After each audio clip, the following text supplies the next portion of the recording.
There's a bunch of interesting stuff going on in the FGC right now, and it's been a little while since we talked about it, so today I just wanted to do a little bit of a pulse check and kind of talk about everything. Kicking it off with Street Fighter, we had the release of Akuma and the announcement of all of Season 2. Akuma, I think, has been an incredibly successful character. I think he looks really cool. I think functionally he's super fun to play. And, he was always going to be incredibly popular because Shotos in general are just some of the most popular characters in Street Fighter and really in all of fighting games in general. And Akuma has always been like the Shoto with a little bit of stank on it, and people like both of those things.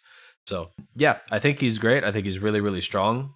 And yeah, he's a lot of fun to play. Season 2, we got the announcement, all of the different characters. It's going to be Dictator, Terry Bogard, Mai Shiranui, and Elena. So I was pretty caught off guard because I just wasn't expecting guest characters at all. Well, I shouldn't say that. I wasn't expecting KOF guest characters. I saw on Twitter somebody mentioned that we weren't going to be expecting the season 2 announcement. I guess it was like a announcement from like one of the directors at Capcom or something like that. And so I knew to expect the unexpected, and I knew that that could be guest characters, but yeah, just didn't expect those two characters. Let's start talking about M. Bison. M. Bison, I think, looks super great. He looks a lot like M. Bison. Like, obviously, aesthetically, he's changed a little bit, but a lot of his buttons and a lot of his special moves seem to function pretty similarly. One move that is definitely different is he has the ability to, like, put a little mark on you and then make it detonate, which I think is super fun. I really like stuff like that. So I think I am a little bit at danger of playing this character, potentially, because I heard somebody comparing him and his playstyle a little bit to like Lara from Street Fighter V, and Lara was one of the characters that I played the most, so I know that I prefer that kind of rush down sort of playstyle, and yeah, I think that could be a lot of fun. Terry Bogard, I can totally imagine becoming two-touch Terrence. Like that that moveset combined with Street Fighter 6's system mechanics, I feel like he's going to absolutely dump damage. I feel like, yeah, I don't know. There's just something about his move kit that, I don't know, it just feels like it's going to flow really, really well with the game and the system mechanics. So probably not a character I'm going to play, but maybe I'll mess around with him for a little while. I don't know. It depends on how he turns out. I like playing him in games like Garo, but not so much in like KOF and stuff. So yeah, I don't know. We'll see. Mai is a little bit of a question mark for me. Like, I know what she does in her games, but I don't necessarily see the vision for how she would play in Street Fighter 6 as clearly as I see Terry. So I am curious to see how that turns out. And so far as Elena goes, I think her new design and her new outfit is really, really great. So I'm really excited to see how she goes.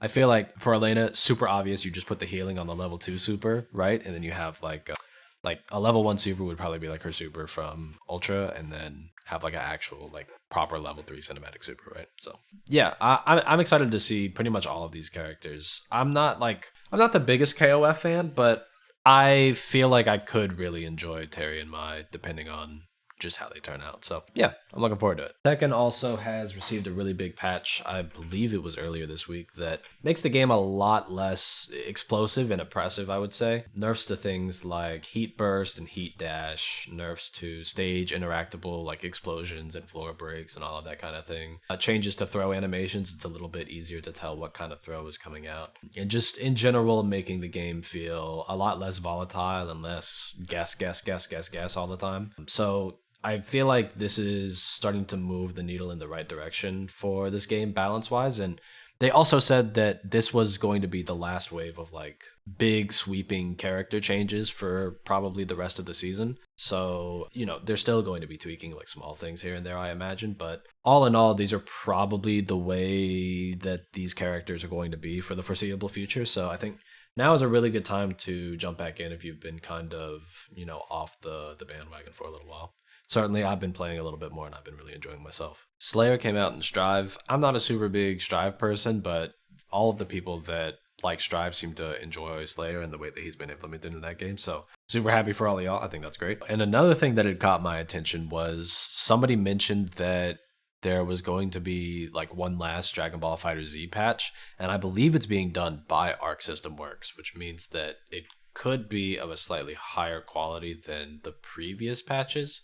I'm not entirely sure, but that's kind of what I was hearing from other people. So yeah, pretty dope stuff. We were pretty sure that game was entirely done and that was the final patch that we were ever going to get. So the fact that those people are going to get one more patch is actually really dope. Super, super happy about that. We're still waiting on a little bit more information about both Hunter x Hunter and 2XKO. We did see the announcement of Bisky for Hunter x Hunter, but like we all knew Bisky was going to be in the game. She looks like she does things that Bisky would do. So yeah, that's pretty hype. I know a bunch of people that are going to really enjoy that. Let's talk about platform fighters for a little bit because there was some pretty funny stuff that happened. So Multiverses came out. And this game is, to be bold, not very good. I don't like it very much at all. What's interesting about it is that the game was out in like a beta state, like roughly a year-ish ago. Maybe it was over a year ago. I honestly don't remember the details. But back then, it was like a pretty fast, pretty zippy game that felt really like floaty and weird to control. Like your characters would hover above the ground and do weird things like that. But had like interesting ideas so far as like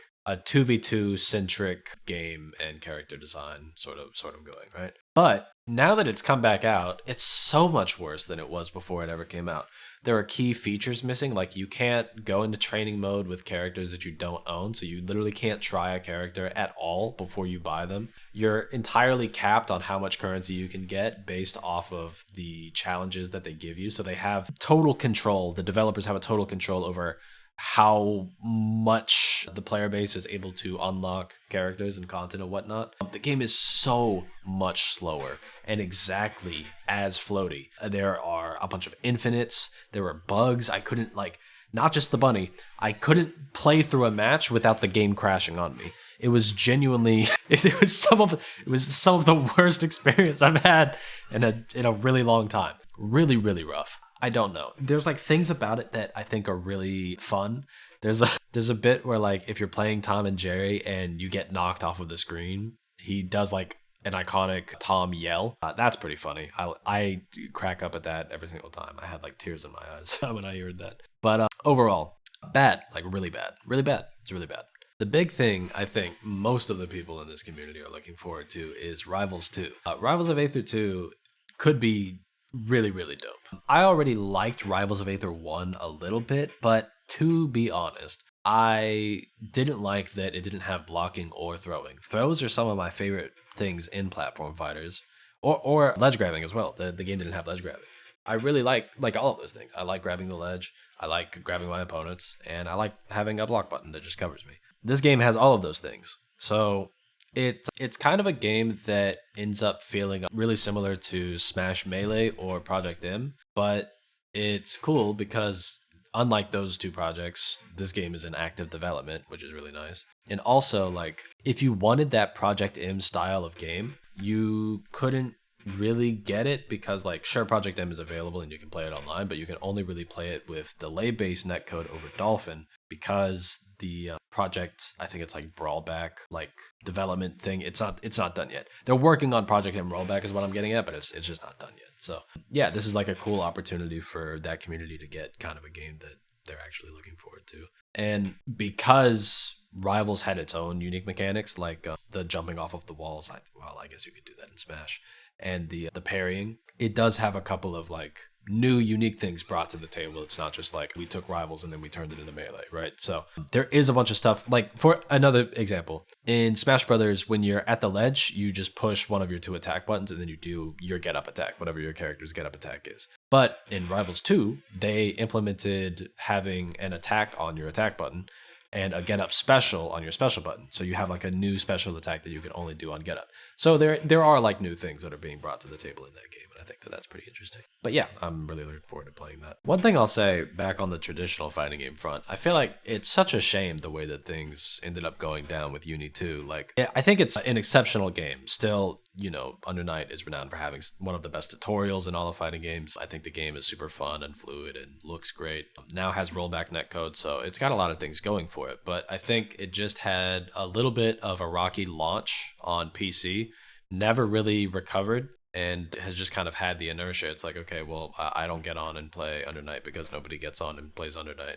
And unfortunately, my understanding is that it doesn't have crossplay. So I think, there are people who play actively on like PlayStation, but if you're not, if you don't have a PlayStation, you're just stuck on Steam. I don't know what it's actually like for you right now.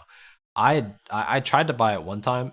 There was an incident a little while back where one of the like key distributing websites had Under Night listed for $9, and I tried to buy it then because money's a little bit tight, but they denied me because the pricing was like an error. They refunded me my $9, so I didn't actually get it. But yeah, my understanding is just that the launch on PC was super rocky, and it just really hasn't recovered ever since, which is a real shame because I think that game is a lot of fun. So yeah, hopefully that'll regain some traction. I'm not entirely sure what that would take, but I am hopeful. Slightly less relevant, but I did talk about this Star Wars game, which is kind of like a mobile Suit Gundam style game that was put up on Steam. I mentioned how it's based in China, so nobody's been able to really play it over here stateside. But a little bit of an update, they did move their server to Hong Kong to try to alleviate some of the connection issues for some of the people in other Asian regions like Japan and the Philippines and stuff like that. But they also implemented like English support, so all of the menus and whatnot are now in English,